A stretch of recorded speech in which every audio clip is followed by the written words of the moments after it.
a, a Rosiane está colocando aí para nós, esse programa, essa parte de apresentação de casos, a discussão com vocês, vai durar, começou a semana passada, e vai durar nos próximos 4 meses aí, independente da pandemia, né? A gente torce para que a pandemia acabe o mais rápido possível, mas a gente vai estar com vocês para tirar dúvidas e discutir casos, tanto assim, a preferência, o foco maior é do Covid, mas de repente, se tiver uma demanda diferente, né, de a gente discutir casos de alto risco para diminuir morte materna, nós estamos disponíveis, tá? Então, Alan, você pode se apresentar? Então, meu nome é Alan, eu sou professor aqui da Escola Paulista de Medicina, da Unifesp.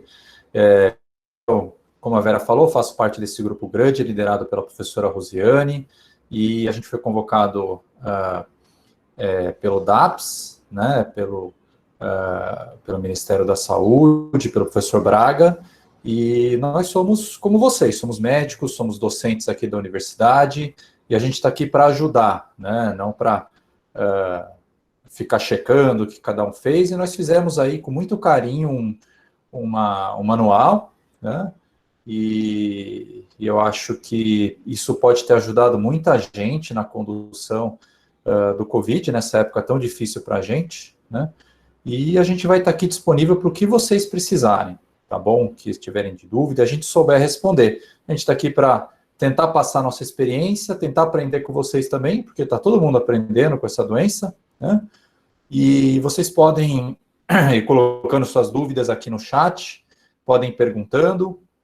Eventualmente, se a gente achar que tem que interromper um pouco a apresentação para comentar alguma coisa, a gente pode até interromper, mas sem nenhum tipo de checagem, nada disso. A gente está aqui para conversar, uma conversa de amigos, tá bom? Para todo mundo aprender junto. Acho que é isso.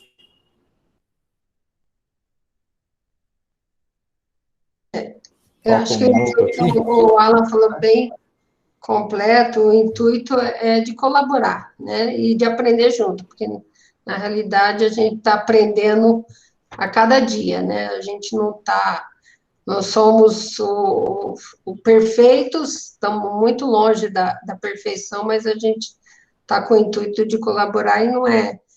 A gente tem que entender que é um projeto do Ministério para colaboração para diminuir morte materna. Não é apontar dedo para ninguém, porque a gente está aprendendo junto, tá bom? Acho que primeiro a Rita queria, fazer essa apresentação, né? Eu vou pedir para que seja bem sucinta para a gente poder aproveitar o caso. Obrigada, doutora Vera. Na verdade, nós somos um hospital universitário, estamos à frente da Covid desde janeiro do ano passado, né? É um hospital que cresceu 61% em 6 meses para atendimento da Covid, propriamente dita, né? E, com isso, a gente tem uma área de abrangência bem grande, nós atendemos a aproximadamente 2 milhões e meio de pessoas, né? E além da macro norte desses municípios, a gente atende a mais municípios do estado, mais municípios dos outros estados. Então, só para ter uma ideia do tamanho que é essa instituição hoje, nós passamos de 284 leitos para 465 no ano passado, porque somos referência para a Covid, e nós somos referência na macro-região norte para a gravidez de alto risco, né?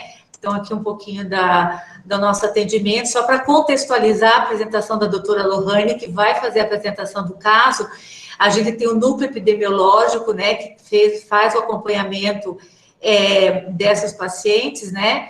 Então, para ter uma ideia, 30% dos nossos atendimentos pronto-socorro ano passado foram de pronto-socorro obstétrico, 16% de todas as internações foram obstétricas, e nós tivemos aqui 25% de partos normais vaginais, e 75% dos nossos casos são partos cesáreos. Então, desse contexto, em termos de Covid, das internações gerais, 39% das nossas internações são casos confirmados Covid, e dessas internações que nós tivemos ano passado, das internações obstétricas, 95% se referiram a gestante, o binômio mãe e filho. E aí, das gestantes internadas, desse percentual de 1.455, 102 casos foram investigados, com desfecho de 37, ou seja, de 36% dos casos de Covid positivo. A doutora Daniele, que é a nossa epidemiologista, vai fazer só um desfecho bem rapidinho dos casos. Oi, bom dia. Eu quero fazer uma abrangência do que a gente tem atendido aqui no nosso serviço, sobre essas gestantes que têm chegado e, como a Rita falou, que a gente tem visto se é Covid ou não. Então, dentre aquelas que a gente atende na nossa macro-região, nós tivemos que investigar 102 casos, que foram casos de pacientes que chegaram sintomáticas e com alguma queixa que a gente relacionasse à Covid. Dessas, a gente teve uma confirmação de 36% pelo RT-PCR. Então, o período que a gente avaliou foi do início da pandemia até agora, dia 30 de março. Dos nossos municípios, a gente vê que o maior atendimento é de Londrina, mas nós temos de vários outros municípios, né? Eu quis fazer um estudo também sobre os tipos de gestantes, o trimestre. Então, aqui nesse slide, a gente vê que das 37 gestantes que teve o RT-PCR positivo, a maioria era do terceiro trimestre, seguido do segundo trimestre e, em terceiro lugar, 10% do primeiro trimestre.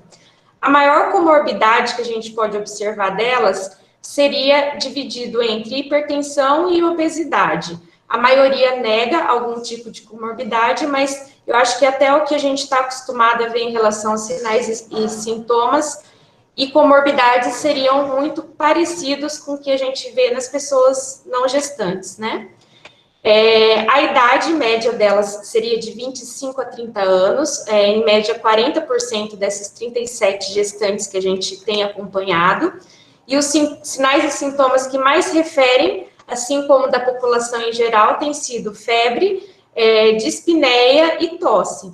Eu quis colocar aqui em relação a queixas obstétricas, a gente teve aí 13% de queixa de dor abdominal, e 2,7% de sangramento via vaginal, que a gente observou nessas 37 gestantes.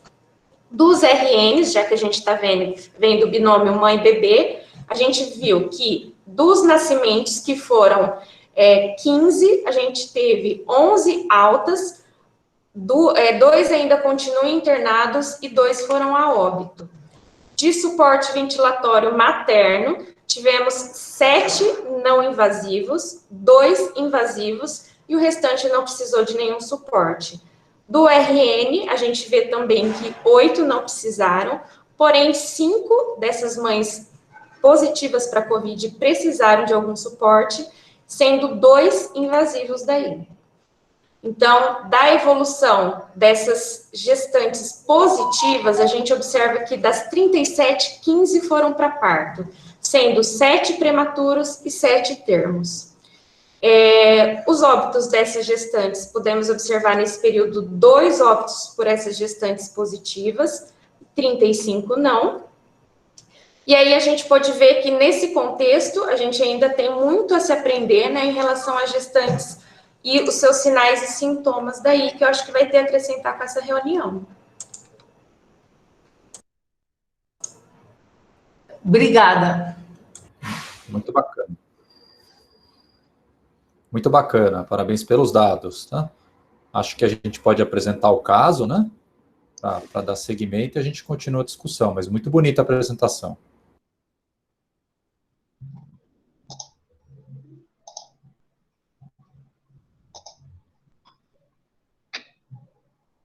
Vocês estão conseguindo visualizar os meus slides? Está começando. Sim, Perfeito. Sim.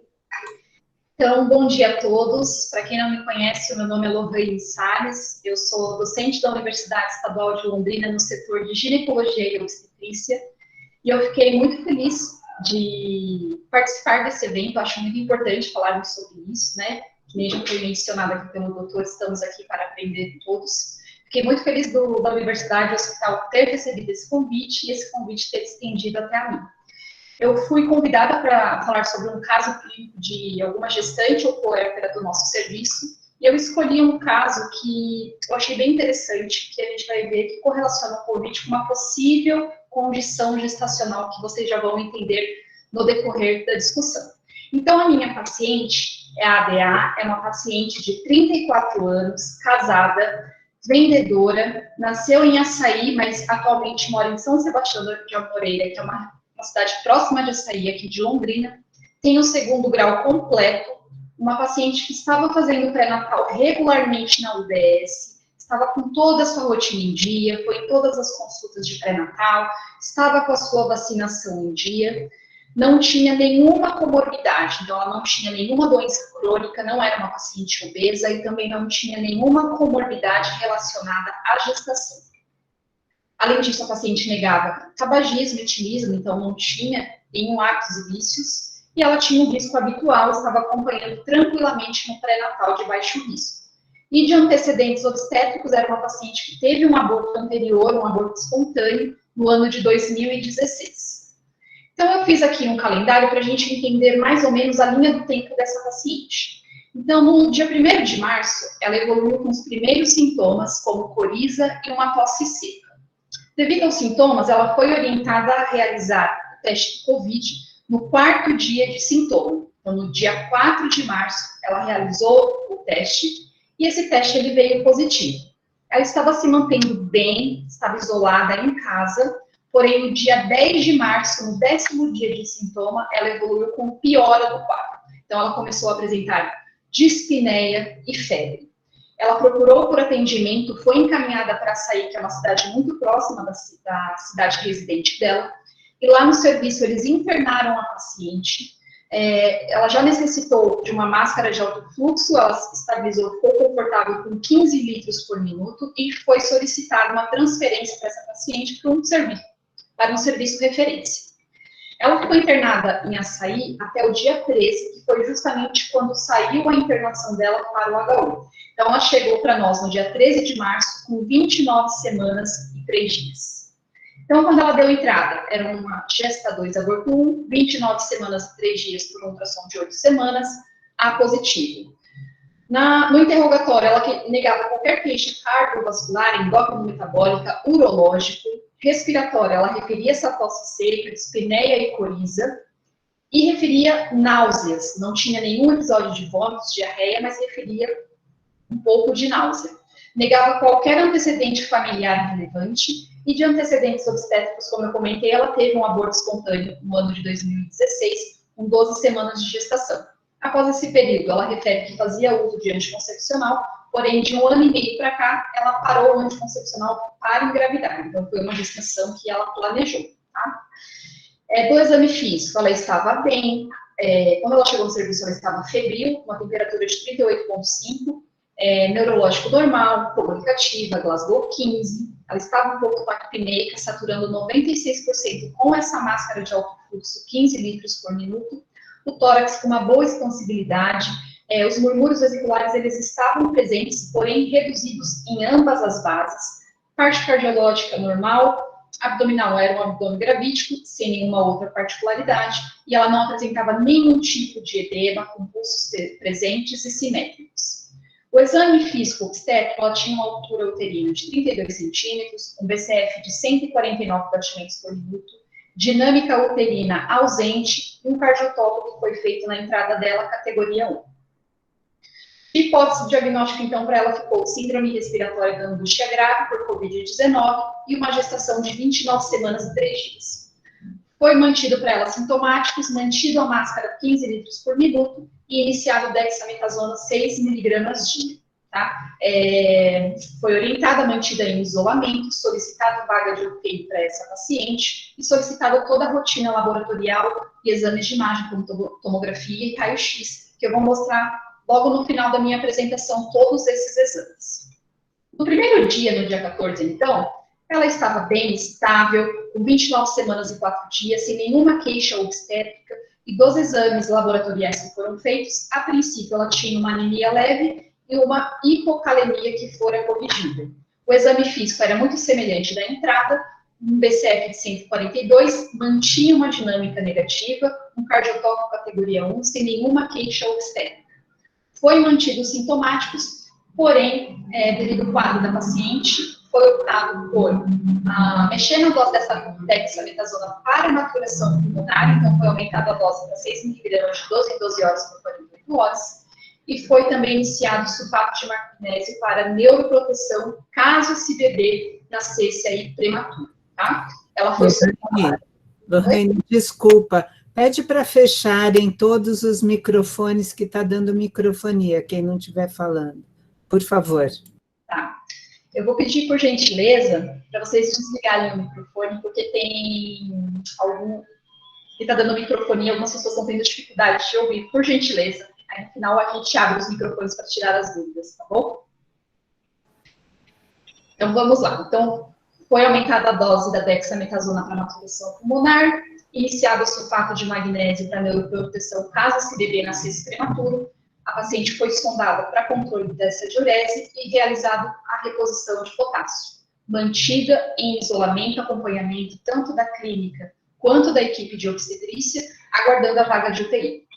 No dia 15, ela foi admitida na UTI, se mantendo estável, com 29 semanas e 5 dias, sem nenhuma queixa obstétrica, e ela estava mantendo ali confortável numa máscara de alto fluxo, 15 litros por minuto. A fisioterapia tentou uma ventilação não invasiva para melhora do padrão respiratório, mas a paciente não tolerou a VNI, então foi mantida aí a máscara de alto fluxo para ela.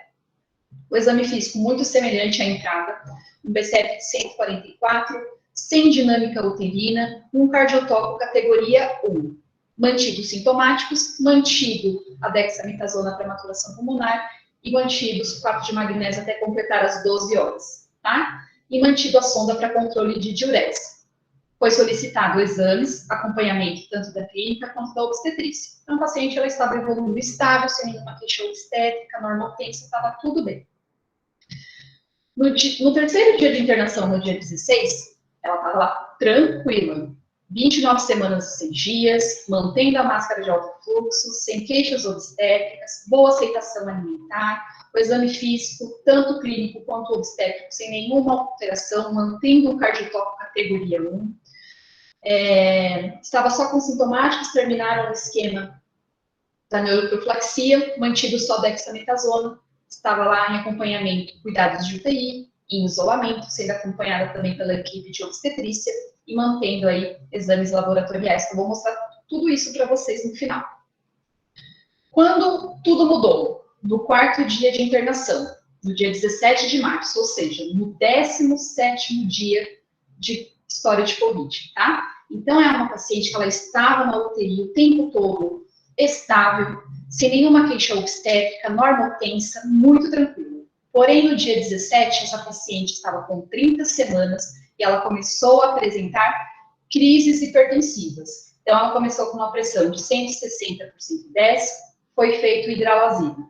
Passado um período, reduziu para 15 por 10, passado mais um tempinho, foi para 18 por 11, e ao longo aí do tempo se passando, ela foi se mantendo hipertensa ao longo do dia. Foi até tentado entrar com nifedipino de horário para melhor controle dessa pressão, sem muito sucesso. Então, a pressão dessa paciente chegou até 220 por 120.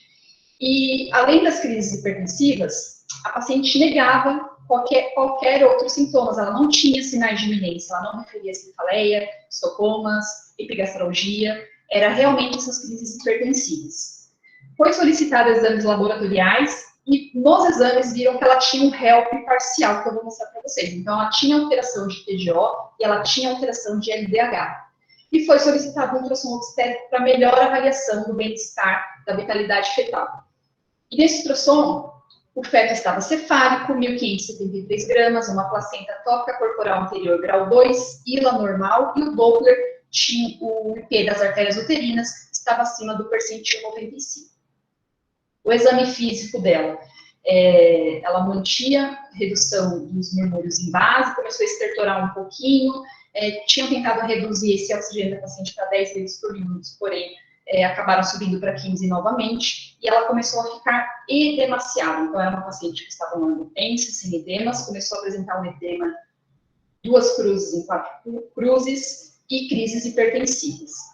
Tinha um BCF de 148, mantinha uma dinâmica uterina negativa, um cardiotópico categoria 1, mas essa pressão estava preocupando. Quando saíram os resultados dos exames laboratoriais, foi discutido com o plantonista da ocasião e não se viu motivo de manter uma conduta expectante diante de um HELP parcial, sendo que esse feto havia sido preparado, né? Tinha sido feito o corticoide e a neuroprofilaxia.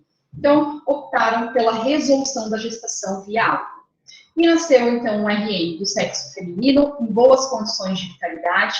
O Apgar foi 7, 9 e 10, porém, evoluiu com desconforto respiratório e dessaturação.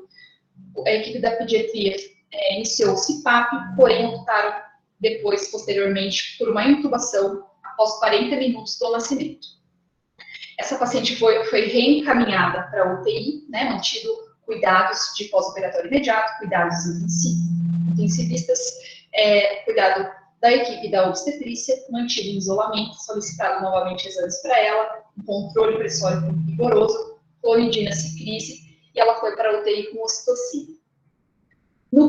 Essa cesárea dela foi no final do dia 17, foi à noite, tá? Entraram com ela à noite. No 5º dia, quando for avaliar ela bem cedinho pela manhã, ela estava com catéter nasal, 2 litros por minuto, relatando um pouco de desconforto na incisão da cesárea, uma boa aceitação da dieta, e desde o momento que resolveu essa gestação, ela não apresentou mais crises hipertensivas. Então, assim, ela ficou o dia 17 todo fazendo crises, porém, depois da resolução da gestação, ela ficou o tempo todo normotensa. O exame físico dela, bem parecido com os anteriores, tá? Então, com catéter de O2 nasal, 2 litros por minuto, ela mantinha uma saturação entre 87 e 96, tinha saída de leite à expressão das mamas, o abdômen estava inocente, a ferida operatória sem sinais flogísticos, teve uma importante melhora do edema e locos fisiológicos. Foi mantido, então, para ela sintomáticos, dexametasona e carfenoxaparina no porpério para essa paciente. Mantido na UTI, retirado sonda, mantido controle pressórico, repetida aí toda a rotina laboratorial. No 6º dia, paciente tranquila, recebeu alta da UTI, foi para a enfermaria com bom padrão respiratório, estava no 2º dia de porpério de parto operatório cesáreo, foi para a enfermaria com catéter nasal 1 litro por minuto, uma boa aceitação de dieta, deambulando dentro do quarto dela, tá? Exame físico pulmonar sem nenhuma particularidade, mantido sintomáticos dexametasona e enoxaparina, e mantido ela isolada em acompanhamento. No 7º dia de internação, que ela já estava na enfermaria, conseguiram tirar esse O2, então ela estava em ar ambiente. No 3º dia de porpério de parto operatório cesáreo, sem nenhuma queixa relacionada ao porpério. O exame físico sem nenhuma alteração, e ela estava saturando 94% em ar ambiente, se mantendo o tempo todo normotensa. Tá? Sintomáticos, dexametasona e enoxaparina, mantido acompanhamento e isolamento. E no 8º dia de internação, essa paciente muito bem em ar ambiente, sem necessidade de suplementar com oxigênio, saturando 95% em ar ambiente, recebeu alta hospitalar. E aqui eu coloco para vocês o quadro dos exames laboratoriais dela. Então, quando ela entrou no dia 13 de março, ela tinha aí uma anemia, ela não tinha plaquetopenia, uma PCR de 149, o TJ dela de entrada era de 26, e o TGP de 9. O ácido úrico não tinha colhido, o LDH também não, porque ela não tinha essa queixa do descontrole pressórico até então, né? E também não tinha alterações, e a bilirrubina também não foi pedido para ela na ocasião. Porém, no dia 17, quando ela começou a fazer as crises hipertensivas, nós vemos que, quando ela entrou, ela tinha um TGO de 26, e no dia 17 ela foi com um TGO de 498, tá? E o LDH que a gente não tinha no dia de entrada dela, porque ela não tinha nenhuma queixa relacionada a esse descontrole pressórico, no dia 17 estava 733. Então, a gente teve aí um aumento importante, né? Ela não tinha proteinúria, então a proteína na urina dessa paciente era negativa, ela tinha um lápis negativo e proteinúria negativa.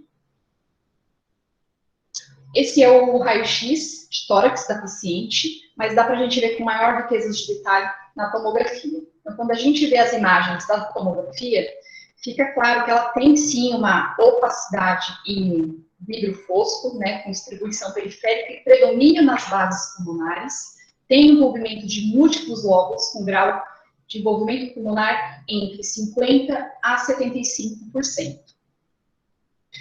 E aqui é o ultrassom obstétrico, que foi feito para ela justamente no momento que ela estava fazendo essas crises hipertensivas, que a gente viu que tinha aí um IP da artéria uterina maior do que 95%, ela estava com 30 semanas de gestação. E, para resumir essa linha do tempo, então, no dia 1º, essa nossa paciente, ela teve sintomas leves, coriza e tosse. No 4º dia, foi feito o teste do Covid, que veio positivo. No dia 10, teve piora dos sintomas, foi internada, né, em Açaí. No dia 13/3, foi encaminhada para o HU internada. No dia 15, foi admitida na UTI. No dia 17, crises hipertensivas, HELP parcial de resolução da gestação. E no dia 21 de março, ela recebeu alta hospitalar. E o RN? O RN ficou um tempo na UTI, mas hoje eu conversei com o pessoal da neonatal. Hoje ela está com 18 dias de vida, idade corrigida de 33 semanas e 3 dias. Não está mais na UTI, ela está internada na UCI neonatal para ganho de peso. Está em ar ambiente, não está precisando suplementar oxigênio. Está aguardando evolução, esse ganho de peso.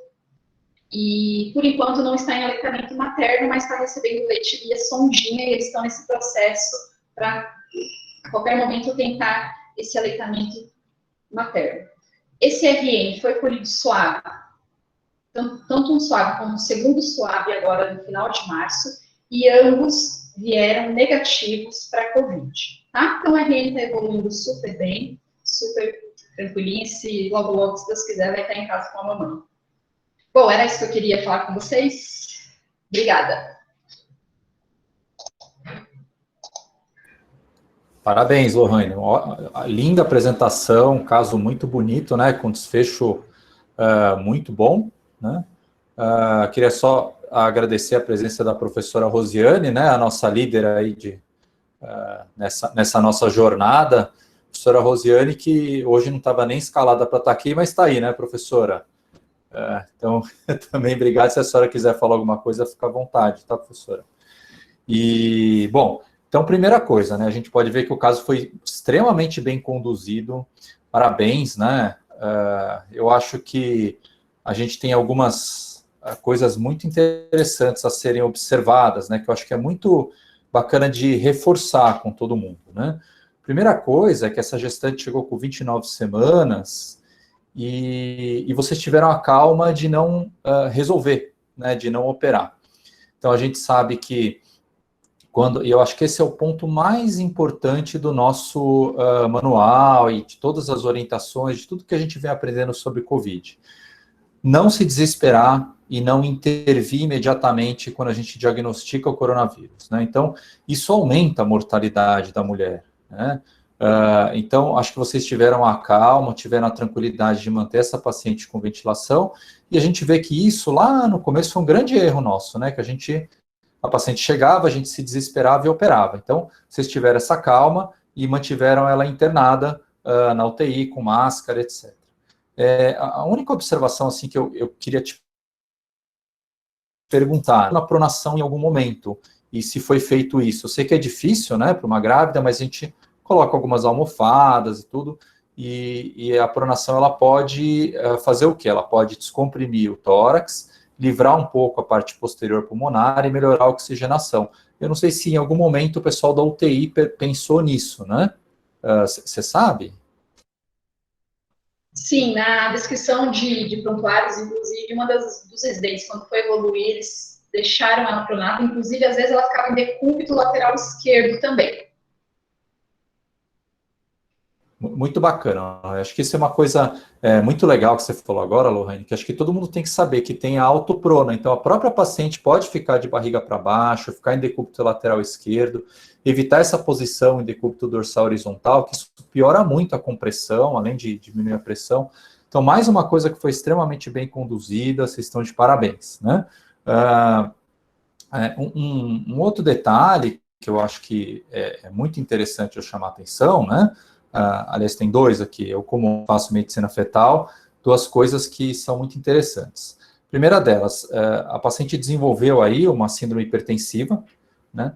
E tem vários relatos, principalmente vindos da Espanha, do grupo de Barcelona, sobre a HELP Syndrome-like, ou a Pre-Eclampsia-like, né? Que seria a própria COVID simulando uma pré-eclâmpsia, né?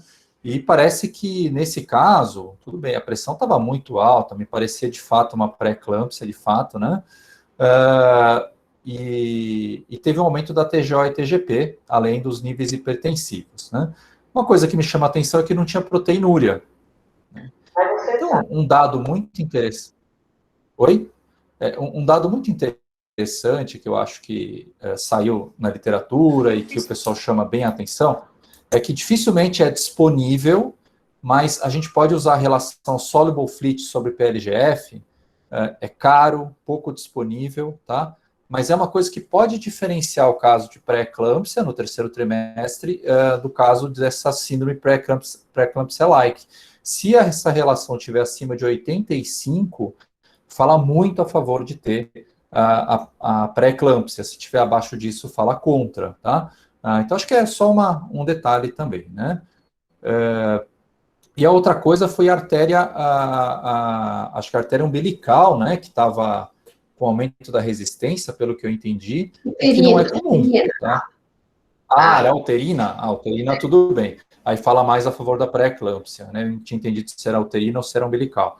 Mas essa é uma característica muito interessante, né? Porque a COVID, ele não altera o Doppler da umbilical das pacientes, mas altera a cardiotoco, e a cardiotoco que tem que ser considerada junto com o líquido amniótico, se ele abaixar de 5, né, uma maior bolsão, também abaixo de 2/2 ou ILA abaixo de 5, que devem ser considerados para vitalidade. Acho que é isso que eu queria falar inicialmente, eu não sei se a Vera tem alguma coisa para falar também. Sim.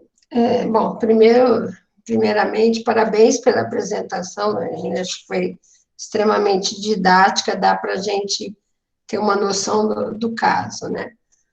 Fazer algumas considerações, assim, que eu acho que para reforçar, esse caso teve um desfecho adequado, foi conduzido de forma adequada, mas chama a atenção de algumas coisas, assim, que a gente precisa estar atento e, às vezes, a gente peca, né? Nos casos que a gente vê de mortalidade, né, materna por COVID, primeira coisa, às vezes a demora no encaminhamento para um hospital de referência, né?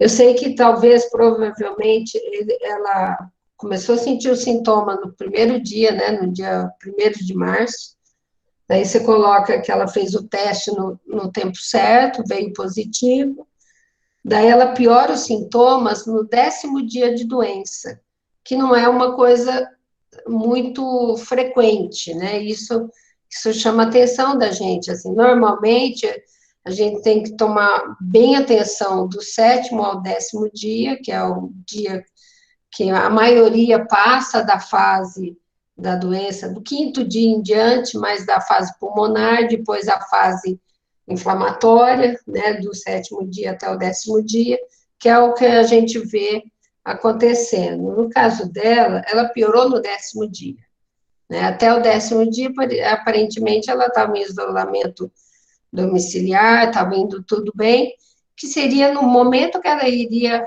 resolver, vamos supor, o COVID ia acontecer até o 10º dia, e ela piora no 10º dia. Do 10º dia, ela fica no hospital, pelo que eu entendi, no outro hospital, me corrige se eu estiver errada, e daí ela consegue a vaga no 13º dia que ela vai para o hospital universitário, né? Então, eu queria fazer, eu não sei se você vai ter essa resposta, mas eu estou fazendo só, assim, nível de, para a gente discutir o caso e chamar a atenção de todo mundo, né? Como que ela ficou do 10º dia ao 13º dia, ela ficou internada no hospital, né? E o hospital teria algum... Internada no hospital, de Açaí, que é uma cidade que tem 15 mil habitantes, mais ou menos, e ela ficou, assim, com a máscara de alto fluxo, 15 litros por minuto, mas eles não tinham, assim, uma equipe de obstetrícia para avaliar, eles não tinham, não sei se eles têm cardiotopo lá, eu até tentei entrar em contato com o serviço de Açaí para ter essa... Provavelmente não, né? Não tive acesso ao prontuário de Açaí, mas, assim, a paciente refere que do jeito que ela chegou para nós, foi a forma que ela ficou do dia 10 ao dia 13. Tá. Estou chamando a atenção de todo mundo, porque, assim, você tem uma paciente que piorou no 10º dia, que já não era normal acontecer isso, e ela fica num hospital de uma cidade de 15 mil habitantes por 3 dias, onde ela estava necessitando de máscara de oxigênio, pelo que eu entendi, de alto fluxo, assim, né, precisando de muito oxigênio. Por que eu estou chamando a atenção de vocês? Porque, assim, os casos que a gente vê com desfecho muito ruim, as grávidas, de uma forma geral, principalmente grávida no 3º trimestre e as puérperas, elas descompensam muito rapidamente, tá? Às vezes, em questão de 6 horas, ela está com oxigênio, né, com catéter, e daqui 6 horas ela está precisando ser entubada. Então, assim, essa é uma coisa que eu acho que a gente tem que chamar a atenção dos serviços para que procure referendar. Eu sei que talvez o hospital de vocês estava lotado, não tinha vaga, mas, assim, a regulação de vaga, ela precisa acontecer o mais rápido possível. Não pode deixar uma gestante no 10º dia, que está descompensada, precisando de oxigênio, para ir para um hospital onde tem condições de ser entubada, ficar 3 dias no hospital, tá? Eu sei que é a realidade do Brasil, mas a gente tem que chamar a atenção disso, porque ela poderia ter descompensado rapidamente no hospital, lá onde ela estava, de 15 mil habitantes, e poderia ter precisado de intubação, né? Então, assim, nesse ponto, eu não estou nem muito preocupada com o bebê, assim, sendo meio cruel, mas é a preocupação com a mãe, porque essa mãe poderia precisar de intubação e poderia morrer na cidade de 15 mil habitantes, né? Que tudo bem, ela evoluiu de uma forma melhor do que a gente poderia esperar, porque, assim, desconfie, paciente que está no 10º dia de Covid e ela descompensa, precisa internação, precisa de oxigênio, tudo, desconfie, porque esse caso não vai virar bem. Ele tem uma alta chance... Oi? Oi, doutora Vera. Então, acho que é legal até, que acho que esse fórum é até para a gente discutir isso mesmo, né? Acho que tem pessoas aqui de administração, pessoas de várias cidades. Acho que é um ótimo momento para a gente discutir isso mesmo e chamar atenção para te pressionar, né, as pessoas que estão na regulação, os governantes aí, para a gente dar prioridade sempre para as gestantes, né? Acho que é um bom momento mesmo. Eu acho que, assim, chamar atenção nesse aspecto, porque às vezes parece para a gente, evoluiu tudo bem, deu tudo certo, mas poderia não ter dado, né? Independente do hospital universitário agir da melhor maneira que agiu, mas poderia não ter dado certo, poderia ter chegado em condições muito piores, tá? Outra coisa, daí quando ela chega no hospital universitário, ela já está no 13º dia de doença. Então, a chance de ela evoluir, assim, de melhorar, era alta, né, assim, porque ela já estava num momento, aparentemente, até, a gente poderia pensar num momento de resolução da doença, né. Tanto que o caso foi resolvido não pelo Covid, sim, porque ela desenvolveu a crise hipertensiva. Vou fazer só mais um questionamento, que, assim, vocês entraram com sulfato de magnésio, pensando que para neuroproteção, né?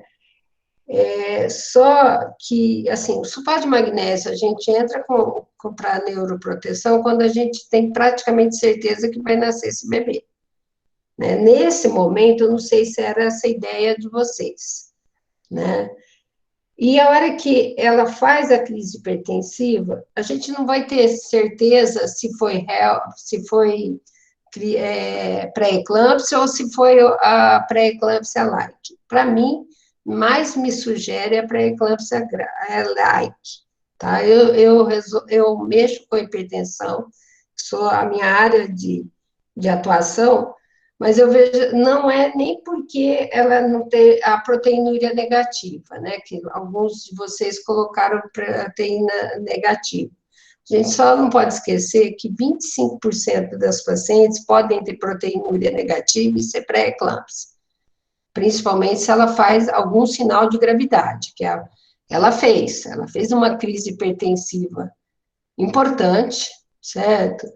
Ela não teve sintomas dessa crise hipertensiva, eu não sei se porque não deu tempo, ou porque se foi uma pré-eclâmpsia light, que eu acho que é mais provável. Só chamar a atenção de uma coisa para vocês, assim. Hoje, né, a Sociedade de Hipertensão Internacional, a gente preconiza, né, que essa paciente que faz algum sintoma de gravidade, né, por exemplo, no caso dela, ela fez uma crise hipertensiva. Eu não sei se ela foi, mas se ela não foi, deveria ter sido sulfatada nesse momento, tá? Porque não é o sulfato hoje não está mais só indicado em pacientes com eclâmpsia iminente ou eclâmpsia. Hoje está indicado sulfato de magnésio para todas pré-eclâmpsia que tem sinal de gravidade. Então, por exemplo, ela tinha um sinal de gravidade porque ela fez uma baita crise hipertensiva, né? Então, ela, na minha opinião, ela deveria ter sido sulfatada naquele momento, além da hidralazina, entrar com sulfato de magnésio, tá? As pessoas, às vezes, ficam muito com esse medo, somar duas medicações, né, a crise hipertensiva, a hidralazina com sulfato de magnésio. Não existe nada contraindicação, tá? Sulfato de magnésio não é para baixar a pressão, e sim para evitar que ela tenha uma eclâmpsia. Então, aí eu indicaria o sulfato de magnésio nesse momento da crise hipertensiva e permaneceria com o sulfato de magnésio 24 horas após a resolução da gestação, tá? Rosiane, você quer falar? Então, eu só queria repartir uma coisa que eu vi, né, porque essa semana eu entrei quase todos os dias, né, nas apresentações de caso da região norte, nordeste, centro-oeste e sudeste, né, e acho que várias pessoas falaram, a Maria Lúcia, a gente está vendo isso aqui na Escola Paulista, o pessoal lá de Ribeirão Preto, São Paulo, falando que ninguém sabe bem porquê, mas assim, a gente está vendo mais vezes, em vez de complicar no 7º, 8º dia, que era o mais comum, complicar um pouco mais tarde, né?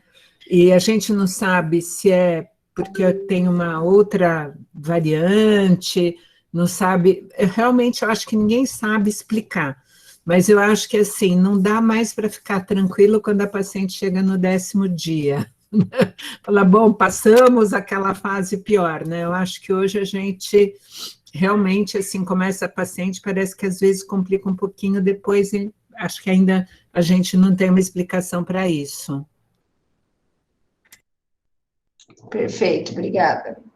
É uma das dúvidas que tinham colocado aqui, né? É uma das observações, na verdade, não uma dúvida, né? Que o óbito está correndo entre 10º e 25º dia, absolutamente compatível com o que a professora acabou de falar, né? A gente vai descobrindo conforme vem a doença tá avançando, né? No início da pandemia... Pode falar. Não, eu ia falar que tem uma dúvida aqui da vacinação, a gente já fala, pode terminar, doutora. Então, assim, só para chamar, eu queria chamar a atenção dessa parte, né, do encaminhamento, não demorar para encaminhar os casos, porque eles podem piorar rapidamente, e daí a situação fica muito pior. Então, acho que se tem alguns gestores aí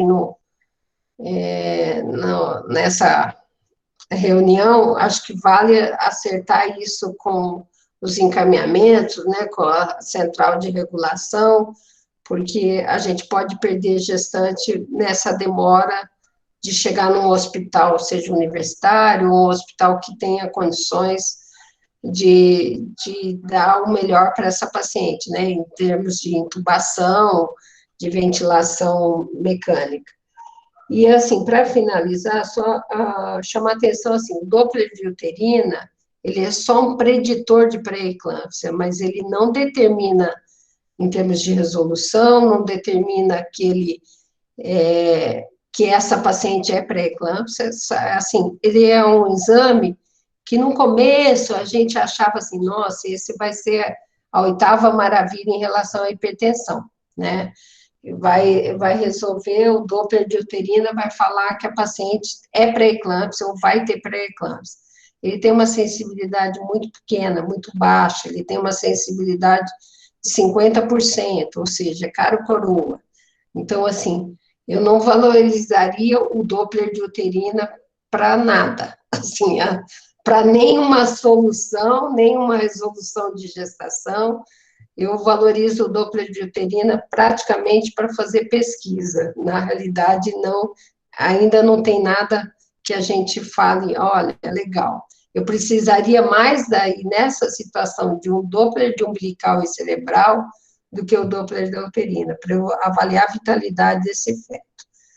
E acho que colocaram aqui no grupo, né, em relação à saturação. Lembrar que, assim, a saturação para gestante, ela deve manter uma saturação de 95%, e não de 93%, como é das pessoas não gestantes, tá? Porque ela precisa de uma saturação maior para conseguir manter oxigenação para esse feto, certo? Acho que era isso as considerações que eu tinha para fazer do caso. Legal. Quanto à vacinação, né, aqui a gente mandou um link acima no chat sobre o guia, a nota técnica de vacinação, tá? E o que ficou definido ali, a gente participou dessa nota técnica indiretamente, a gente escreveu um relatório, não é exatamente esse relatório que foi divulgado, mas ficou definido que recomenda-se a vacinação, e qualquer vacina, nesse momento, recomenda-se a vacinação genericamente para toda gestante de alto risco, só que a gente tem que aguardar que elas entrem no Plano Nacional de Imunização, né? Então, está faltando isso. Então, acabaram de entrar os professores aqui em São Paulo, por exemplo, os policiais, mas estamos aguardando as gestantes entrarem no Plano Nacional de Imunização, a gestante que não é de alto risco, é de baixo risco, ela também pode ser vacinada, mas se ela não quiser, se ela não assim, desejar, essa decisão tem que ser respeitada. Foram os pontos principais ali da nota técnica em relação à vacinação, né? Acho que esse é um ponto bastante importante. Alan, acho que tem que reforçar que nós pusemos as de alto risco como que devem ser priorizadas, mas as de baixo risco, é nossa opinião, que também devem ser vacinadas, que na verdade deve se explicar. Concordo com a senhora. Né? Que não há estudos, mas que as vacinas são com uma metodologia já empregada em outras vacinas e que foi usado em outros países. Então, algumas vacinas foram feitas em grávidas inadvertidamente e não aconteceu nada. E que a doença é uma doença grave, que aumentou muito o índice de morte materna, a razão de morte materna, é uma doença que pode piorar, então, que, na verdade, trocando, né, uma eventual complicação da COVID pela vacina, a recomendação é sim tomar a vacina em qualquer época da gravidez. Neste momento, aqui em São Paulo, a gente tem que colocar, por exemplo, quando há uma médica, uma enfermeira que quer tomar vacina depois que a gente explicou, ela assina um termo de consentimento e ela assina um termo que na prescrição a gente faz gestante de quantas semanas, está sendo encaminhada para tomar vacina, explicamos que não existem estudos, etc. e tal, e a paciente decidiu tomar. E se ela não tomar, ela tem que ficar em casa. E acho que isso é uma coisa que no pré-natal é obrigação da gente. Cada paciente que entra, fica em casa, fica em casa, fica em casa, não recebe ninguém, não tem visita, porque a Covid é uma doença desconhecida, sabe-se lá o que vai acontecer com essa criança que nasce de uma mãe que tem Covid, que agora aparentemente não tem nada, com 15 anos, sei lá, se vai ter uma uveíte, uma neurite, qualquer ite, se vai ser gordo, se vai ser magro, né? Então é melhor ficar em casa, não ter a doença. E acho que essa parte da vacinação vale reforçar para a gente, né, que por enquanto não está no plano do governo, né, as gestantes ainda não têm essa facilidade em fazer vacina, mas a gente reforçar de orientar que as profissionais de saúde que está podendo tomar vacina, que tome a vacina quando gestante, entendeu? Porque é uma doença muito grave na gestação, independente, às vezes a gente imagina assim, mas está no começo da gestação, toma. Está na metade da gestação, toma, entendeu? Não fique esperando, eu não estou no puerpério, ou não estou no terceiro trimestre, que é onde tem o maior risco de gravidade. Mas eu acho que é complicado, e acho que da nossa parte, a gente recomenda, e os obstetras, né, deveriam recomendar a vacinação para os seus pacientes. Entendeu? Parar de ter esse medo, vou vacinar ou não. Foi perguntado sobre vacinação no puerpério, e a gente colocou lá que é recomendada a vacinação no puerpério. Basta que entre no Plano Nacional de Imunização, mas a gente gostaria que todas estivessem imunizadas sim, não há nenhuma contraindicação que a gente tenha conhecimento, né? Outra coisa que foi perguntado da enoxaparina, né? Acho que é legal aqui, eu vou até mostrar a apresentação, não sei se... Ixi, aqui acho que eu não estou conseguindo. Acho que o Alan caiu, ele vai voltar. Enquanto isso, acho que a Carolina está com a mão levantada. Então, bom dia a todos, eu sou a Carolina, sou responsável pela área técnica de saúde da mulher aqui da CESA, do estado do Paraná.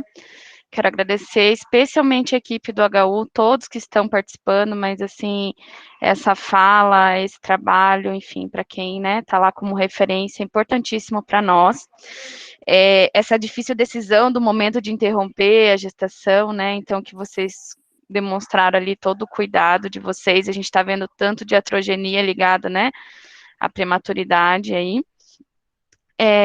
Em relação ao encaminhamento, até a gestão estadual, regulação de leitos, acredito que seja uma realidade nacional. Aqui nós não determinamos a infecção por Covid como alto risco, né, na estratificação de risco, para a determinação do local de pré-natal e referência para o parto inicialmente, mas sim as complicações maternas, né, e fetais, que foi esse agravamento, então, e essa solicitação da regulação para referência.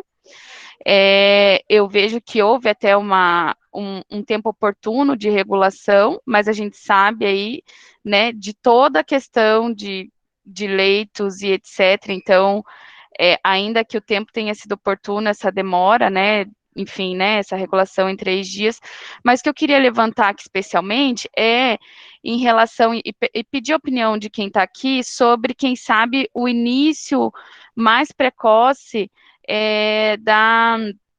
da medicação, enfim, o que poderia ter sido feito de diferente até que essa gestante fosse transferida para o HU, que era a referência, né?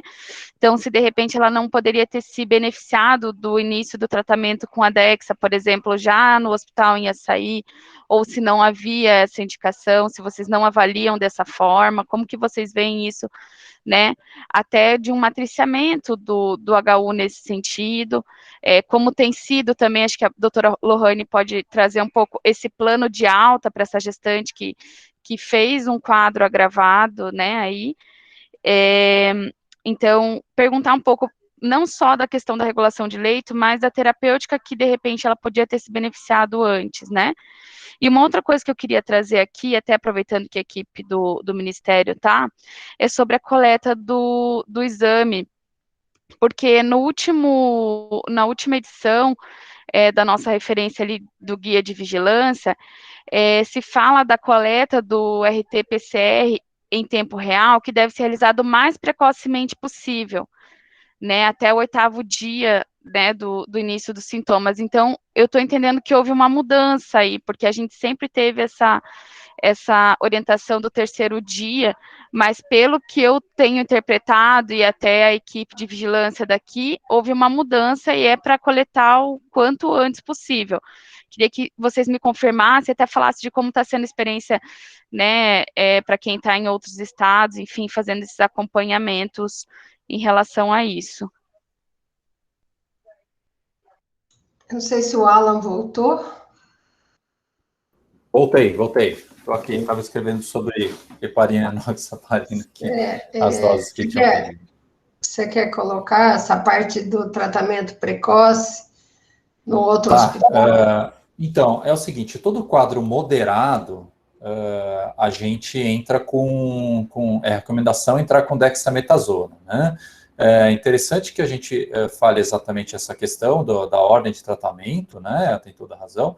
Sim, a gente, se a paciente foi atendida até 48 horas e tem um quadro leve, a gente entra com sintomas, né? 48 horas de sintomas. A gente pode entrar com oseltamivir, né? Então, porque pode ser uma influenza, né? Então, apesar de a gente ter um número muito pequeno de óbitos por influenza nos últimos 2 anos aí, pelos relatos do Ministério da Saúde, a gente entra sim com oseltamivir, porque pode ser influenza. Depois de 48 horas não se entra com oseltamivir, mas casos moderados, que era o caso dela, a gente pode sim entrar com corticoide, então tem com certeza fundamento entrar com heparina também, porque se a paciente está internada é uma das recomendações, e o antibiótico se tivesse sinal de infecção bacteriana, que parece que era o caso, né? Então a gente pode entrar com Rocefin, 2 gramas por dia, e azitromicina 500 por 5 dias, que é a primeira linha de medicação para casos moderados com sinal de infecção. Qualquer outra medicação, cloroquina, ivermectina, que é contraindicada inclusive na gravidez, não tem efeito, não deve ser utilizadas, né? Isso a gente já sabe bem. Tem alguns estudos mais novos que estão sendo feitos aí, mas tudo em fase inicial, com N bastante pequeno. Tem um estudo bastante interessante com a bromexina, né?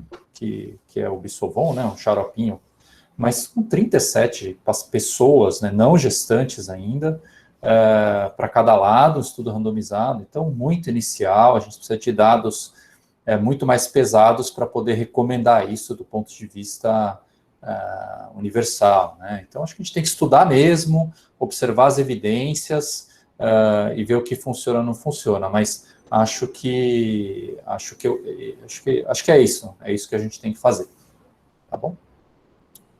Quanto ao PCR, eu não sei falar, né, essa parte prática, essa parte da burocrática. O PCR já está respondido aí. Ele continua sendo do 3º ao 7º dia. Não, ali eu acho que foi o HU que respondeu que continua sendo do 3º ao 7º.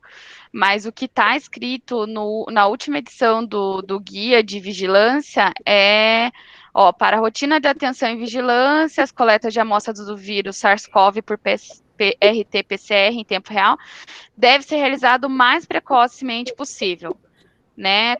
Quando a paciente, né, com síndrome gripal, até o 8º dia após o início. Então, Aqui, inclusive, a nossa coordenadoria de vigilância tem trazido essa questão. Então, por isso que eu queria confirmar aqui com todos, inclusive porque a gente está reescrevendo a nossa nota orientativa para a linha de cuidado materno e infantil, e essa é a última orientação que a gente teve, né? Ó, então, a Vanessa ali está falando, ó, o tempo de coleta do teste antígeno modificou, o 1º ao 8º dia. Vanessa é do Ministério, certo? Não? Tem algum posicionamento do Ministério nesse... Olha, só para complementar, que eu sou a doutora Daniele, né, sou infecto-pediatra também, então só para complementar um pouquinho as orientações sobre o RT-PCR, nós continuamos fazendo a coleta do 3º ao 7º dia, só que na literatura a gente fala que a gente pode estar transmitindo até 48 horas antes do início dos sintomas. Então, eu acredito que muitas das orientações tenham sido feitas para não perder coleta. Então, muitas das vezes, os pacientes vão em atendimento em pronto-socorro, com sintomas, e não tem a possibilidade de retorno. Então, daí a gente aproveita aquele momento de coleta e para pegar o maior número possível. Mas a viremia maior está entre o 3º e o 7º dia. Né? E a gente tem um risco de né? Desculpa eu colocar...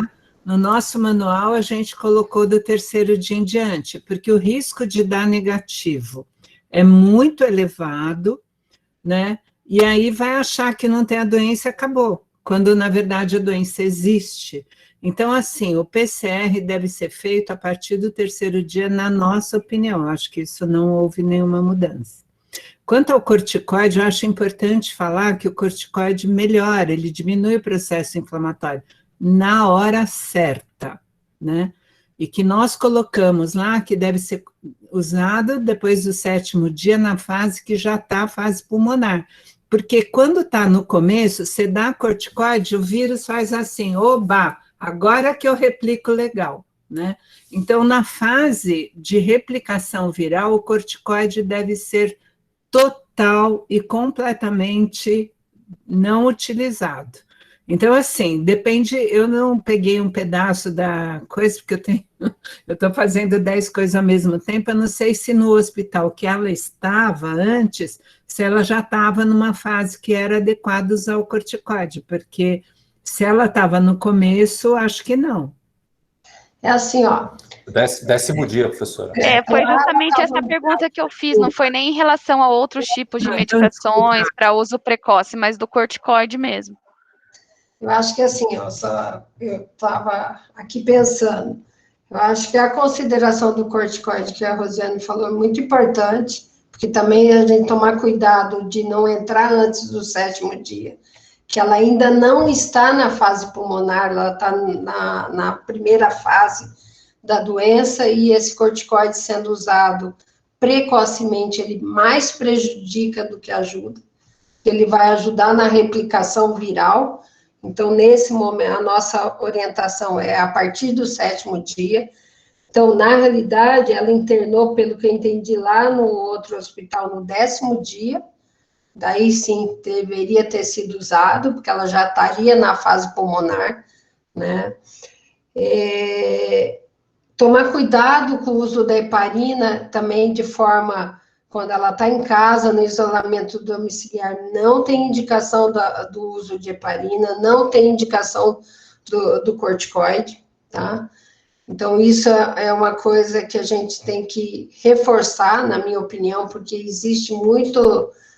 Assim, na realidade, nós estamos frente a uma doença nova que todo mundo quer a tratamento precoce, e às vezes o tratamento precoce é sintomático. Isso que a gente tem que entender, porque às vezes o tratamento que você quer usar medicações precoces, você pode mais prejudicar do que ajudar. Em relação ao exame, realmente, a nossa recomendação continua se mantendo do 3º ao 7º dia, para você colher o exame.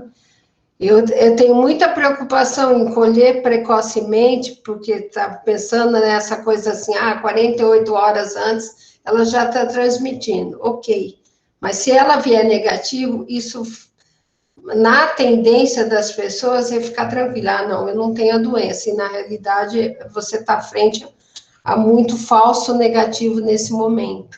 né? Uma das nossas recomendações do manual é que as maternidades devam acolher toda paciente, quando ela entra para internação, ou tratamento clínico, ou internação para parto, que faça o exame, sim, porque aí a gente quer pegar o assintomático, para a proteção da paciente e da proteção da própria equipe, né?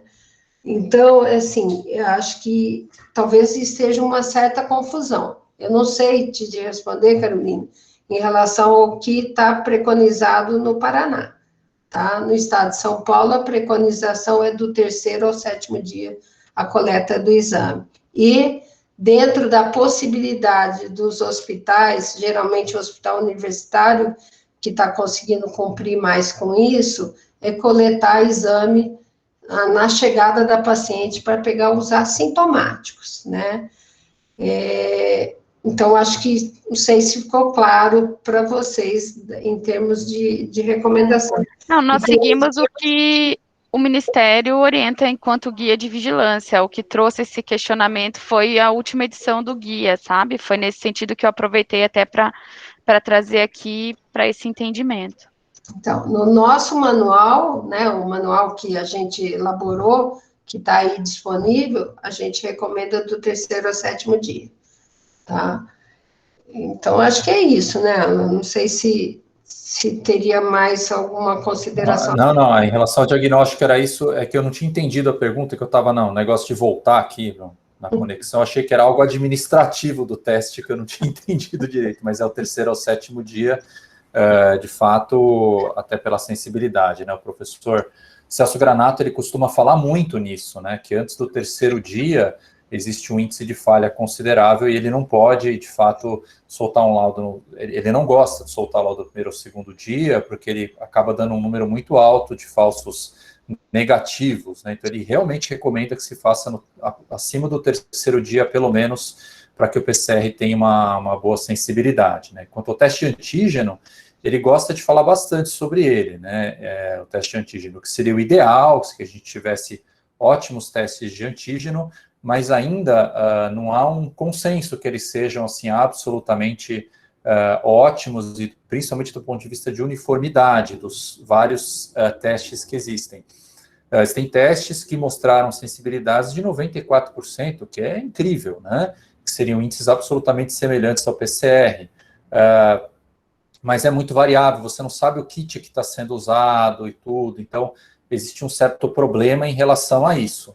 É claro que se a gente for fazer um laboratório que está usando kits absolutamente caros, tudo, a gente acha que isso realmente está tendo uma sensibilidade boa, mas será que realmente está? A gente não tem essa certeza, né? Então, o Celso coloca bastante isso, nessa dúvida, a questão da sensibilidade, e mesmo porque essa sensibilidade foi testada também do 3º ao 7º dia, não foi testada antes, né? Então tem todo esse problema.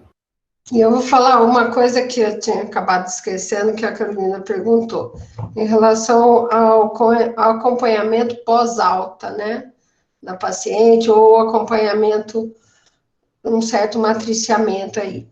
Em relação a pós-alta, né, então, quando ela está da fase moderada ou grave, a gente considera, quando ela receber alta, que ela tenha que ser monitorada até o 20º dia pós a doença, tá? Porque ela pode ainda ter uma descompensação mesmo, vamos supor, mandou embora com 10, 12 dias, né, de doença, evoluiu tudo bem e tal, foi para casa. Ela tem que ser monitorada via telefone, via agente de saúde, qualquer tipo de atendimento. O que a gente tem feito aqui, eu coordeno um hospital no interior de São Paulo, onde quando eu tenho gestante que teve Covid positivo, né, ficou na fase moderada, ela tem alta do hospital, o próprio hospital, mas isso sou eu que faço, né? O próprio hospital, eu tenho o pessoal da vigilância, ele liga diariamente para a mulher para saber se ela está bem, se ela não está bem, e qualquer intercorrência que ela volte para o hospital, né, para a gente avaliar. Então, o acompanhamento tem que ser até o 20º dia, nos casos moderados e graves. E vale a pena a organização do serviço, né, do próprio serviço do municipal, conversando com o hospital, então todo esse acerto tem que ser de forma para não duplicar serviço ou alguém achar assim, o outro vai fazer, então eu não vou fazer. Então, pelo menos essa conversa eu acho que tem que ter, né? Porque às vezes podem complicar depois da alta dela, né? Não sei, esse caso, acho que ela teve alta, já tinha 20 dias de doença. Tinha mais que 20 dias, né? Bom dia, eu posso falar? Alô? Claro, Glaucia. Oi, Glaucia. Eu sou Glaucia Guerra, eu sou aqui do IMIP, né? O IMIP no Recife é maternidade de referência para a Covid, é a única da capital da cidade, né? E tem o Dom Malan em Petrolina. O que a gente está observando, esse momento agora de março, a gente está recebendo pacientes muito mais graves do que na outra pandemia. Inclusive, estamos com dificuldade de vaga em UTI e precisando o paciente ficar entubada no pré-parto aguardando vaga. Já vivenciamos isso aqui em março, pelo menos 4 situações, 4 dias em menos de 15 dias. Então, realmente, assim, nós estamos bastante assustadas. E, realmente, assim, uma fase inicial, que no começo a gente usava o oseltamivir, pensando em influenza, depois não usa mais, porque, inclusive, a pediatria também, no início usava e depois viu que era, assim, era praticamente não era. Não era influenza. Aí, a gente realmente, assim, não usa mais. Aí, estou preocupada demais com a gravidade da paciente, da situação. Eu acho que o Ministério da Saúde realmente precisa colocar gestante como alto risco rapidamente. O problema é que estamos recebendo pouca vacina, né? Então, não conseguimos nem cobrir a população de profissionais de saúde toda. Então, é lamentável, mas assim, as nossas pacientes do SUS, elas são de risco muito, têm comorbidade, elas têm obesidade, diabetes. Então, agora mesmo, no IMIP, hoje estamos com 8 mulheres na UTI, 8 gestantes, puérpera, e as idades variam de 23 a 38 anos. Então, são pacientes graves e, assim, a gente está muito angustiada com essa. Outra questão que o Ministério da Saúde, ele recomenda que colha o RT-PCR o SWAB entre 37 e 38 semanas, eu imagino, assim, no posto de saúde. Só que, assim, assim, a gente não vê sentido nisso. Eu não consigo ver. Agora, a paciente chegou, concordo com a doutora aí que falou, a paciente chegou em trabalho de parto no hospital de origem, ela deve colher, para pegar justamente as assintomáticas e avaliar. Aí, inclusive, na SES, temos dificuldade porque a pessoa do laboratório, do LACEN, ela diz, vocês não estão colocando a idade gestacional, então não vai entrar como prioridade. Eu digo, não, porque nossas gestantes, elas têm de 10 semanas a puerpério. Então, ela chegou no hospital, a gente colhe o RT-PCR, porque quando elas chegam para a gente, elas já têm pelo menos uns 2, 3 dias de doença. Então, assim, essa questão do RT-PCR de 37, 38, eu não sei, assim, Ô, Gláucia, um pouquinho. Fala, Rosiane. Então, quando a gente escreveu o manual, né, o que nós colocamos é que em cirurgias, procedimentos eletivos, se colhesse 3 dias antes. Sim, que nos lugares que ia demorar, essa discussão, lógico que nós sabemos que com 37, 38 semanas, nós não vamos adiantar nada para quando ela vai nascer, mas nós escrevemos para ter um estudo epidemiológico na época que isso foi feito, né? Certo. E estava no começo da pandemia, né? Então, assim, nós sabemos que esse PCR deveria ser em todo mundo que interna, né?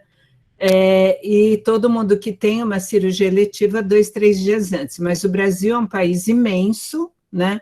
E o que nós colocamos é que onde não houvesse a possibilidade de ter o resultado em tempo hábil, que aí se faria para se ter uma ideia de como estava acontecendo a doença. Mas é lógico, todos nós sabemos que com 37, 38 semanas não vai adiantar para quando a pessoa está internada, não é esse o objetivo. Uhum. Eu acho que é interessante falar também, né, professora, que existem estudos em não gestantes que mostram que se a pessoa faz uma intervenção cirúrgica na vigência de um PCR positivo, aumenta a mortalidade. Então, o que acontece? Se essa mulher tem um PCR positivo, além de proteger a equipe, e isso é muito importante do ponto de vista de proteção para as outras grávidas, também é importante por essa questão da mortalidade, né, do aumento da morbimortalidade dessa gestante. Lá no IMIP, a gente colhe, inclusive, um pouco antes, entre 35 e 37, porque nós somos centro de referência para medicina fetal.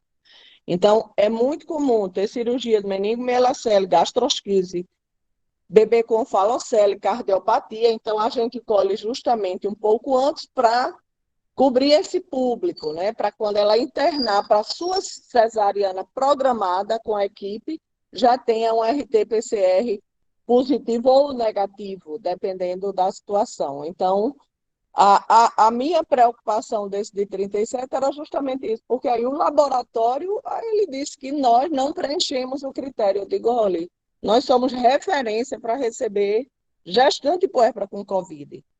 Toda paciente que chega no nosso serviço, a gente tem que colher o PCR. Aí, na verdade, a gente começou a botar como pré-operatório para poder sair com 2, 3 dias, que não saía.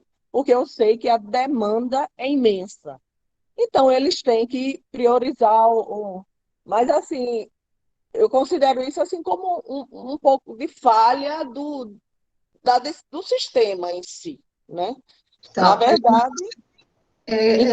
aí, quando a gente faz o manual, a gente tem que pensar do norte ao sul, né? Centro, oeste e leste. Então, assim, o nosso país é um país muito grande, cada um tem as suas particularidades. Eu sei do IMIP, conheço o serviço, assim. Então, talvez o IMIP, as universidades, de uma maneira geral, entra numa outra categoria, né? No sentido de que, assim, a gente tem que fazer coisas para tentar pegar todo o país. Então, essa ideia de colher com 37 semanas é até porque tem lugares do Brasil que o exame demora 15 dias para ficar pronto, entendeu? Então, assim, é uma realidade. Em relação ao que foram aqui perguntado, se deve evitar, postergar o procedimento nas cesáreas eletivas, sim, se a paciente testou Covid positivo, a gente deve postergar a cirurgia que seja eletiva, para que a hora que ela saia da doença, que ela cure da doença, porque já tem estudos, não só, tem os estudos não gestantes, mas o pensamento que a gente tem que ter, assim, um procedimento cirúrgico, onde vai liberar citocinas pró-inflamatórias, vai liberar substâncias necróticas, isso vai aumentar o metabolismo dessa gestante, e isso vai ter uma interferência, ela pode piorar após a resolução, né, da gestação, que é uma coisa que a gente, no início, todo mundo operava paciente com Covid, porque achava que ia ser o melhor. Hoje, né, já com 1 ano de pandemia, a gente já tem estudos, tem experiência de mostrar que não é o melhor momento. A gente tem que tentar segurar a nossa ansiedade do obstetra, ansiedade do infecto, do intensivista, que nesse momento não é o melhor momento para resolver a gestação. Se a gente conseguir postergar essa resolução e esperar o processo acontecer, seria melhor para ela. Para o bebê também. Doutora Vera, pode falar. Desculpa. Então a gente está meio avançado na hora, então eu só queria mostrar um detalhe aqui que eu acho que é legal, que é um dado que acho que as pessoas ainda não sei se chegaram a ver, porque, de fato, eu dei uma olhada nos últimos boletins epidemiológicos, né? Saiu o boletim 55 recentemente, eu dei uma resumida nos casos de mortalidade. E essa é uma coisa que me perguntaram muito ultimamente, né? E está aqui, ó, a gente tem casos de síndrome respiratória aguda grave em 2020, 4.880, 2021 por Covid, tá? Quase 1.500, 253 óbitos em 2020, e até o dia 7 de março, que é ainda bem no começo dessa piora, né, a gente já tinha 119 óbitos, a letalidade subiu de 5,1 para 7,9, total de óbitos de 372. O interessante é que a gente tem de não especificados um número muito alto, que provavelmente são aqueles casos que não foi feito, né, o PCR, e veja que em 2020 o número é bem alto, né, porque a gente tinha pouca disponibilidade. Acho que é legal para a gente ter esses números, né, olhar o número, e é claro que conforme os boletins vão saindo, eu vou atualizando esses números, tá? Graficamente a gente vê aqui, ó, em vermelhinho a gente vê os casos de óbito por Covid, e em março aqui, disparando. Essa queda aqui, ela não é real, é só uma questão de subnotificação, mas a tendência é que essa curva suba bastante, né? Acho que é interessante, esses dados são bastante interessantes. Muito bom, Alan. E, na realidade, é o que está acontecendo no país, né? Gestante ou não gestante, a gente aumentou muito a mortalidade, né? A doença está muito grave, né? Tanto em março e, assim, infelizmente, a gente acha que em abril ainda vai ser pior, né? Pelo menos os números estão mostrando isso para a gente. Então, para a gente estar atento, acho que todo mundo que está lidando aí com as gestantes, seja referência ou mesmo, assim, as pessoas que não são referência para atendimento do Covid, mas que atende gestantes, tem que estar alerta, de orientar a gestante para ela manter essa parte de máximo em casa, o máximo de isolamento, não é hora de aglomerar, não, a gestante deve evitar o contato com as pessoas, entendeu? E imaginar, porque está grave, né? Então, acho que essa faz parte da nossa postura como profissionais da saúde, fazer essa orientação para as gestantes. Está grave, não é para sair, não é para ter contato com gente, né? Evitar ao máximo o contato como não gestante, mas para gestante, acho que a gente tem que reforçar isso, porque a maioria das gestantes estão numa idade jovem, né? Então, às vezes tem isso na cabeça de que ela não vai pegar doença e ela vai, assim, é grave, né, a situação. Não sei se alguém tem quer perguntar mais alguma coisa? Porque nós precisamos encerrar, né? Então, eu queria aqui, em meu nome, né, agradecer o convite. Para mim é uma alegria muito grande estar aqui, dividir experiências. Mais uma vez, a gente está aqui para aprender e ajudar, é uma coisa muito bacana estar aqui com vocês, é uma oportunidade para mim, né, conversar com vocês aí do Paraná, e eu acho que a gente fica disponível para qualquer dúvida que vocês tiverem, pode mandar aí mensagem, a gente está absolutamente disponível. Também perguntaram sobre tratamento precoce, aqui também perguntaram sobre outros tratamentos, olha, não funciona, tá? Então, queria dizer que eu não sou aquela pessoa que fala, não, tem que, tratamento precoce, né? Eu gosto de falar em tratamento de Covid, tá? E não é que eu não estou estudando, eu estou estudando bastante isso, tá? Estudo bastante medicações e tal, e não funciona. Tu bota o almoço, por favor. E a gente tem realmente estudado muito e a gente não vem achando nenhuma evidência boa. E é isso, tá? Então eu queria agradecer e queria Só dizer que eu vou deixar meu e-mail aqui para qualquer dúvida, tá bom? Doutora Vera, quer falar alguma coisa? Bom, eu queria agradecer, né, a oportunidade, acho que a gente está num processo de aprendizado. Eu digo assim, se o Covid tem algo a ser benéfico para a gente, foi essas oportunidades de ter contato com o país inteiro, né, e a gente poder colaborar. Agradecer a Lorraine pela apresentação, né, pela disponibilidade. Eu digo para vocês que eu tenho um carinho especial pelo Paraná, porque eu sou paranaense, embora seja só de nascença, né? Eu nasci em Paranaguá, mas a minha vida toda vivi em São Paulo, mas eu tenho um carinho pelo povo paranaense, porque eu sou um deles, né? E queria realmente agradecer a oportunidade e coloco à disposição, né, de algumas... se vocês tiverem alguma dúvida, e a gente vai estar sempre nesse processo de aprendizado. Vou também disponibilizar meu e-mail aqui no chat. Rita e Lohane, alguma coisa? Olha, a gente do Hospital Universitário da Universidade Estadual de Londrina agradece a oportunidade que nos foi dada por conta de poder nos apresentar, de poder colocar os nossos dados, e nos colocamos à disposição para o que se fizer necessário nesta área também. Doutora Lohane?